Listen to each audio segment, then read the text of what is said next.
Alright, February 14th. It's been a week since I picked up the car.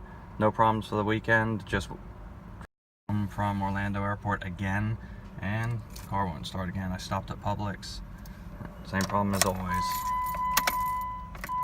Nothing. Turning the key. Nothing.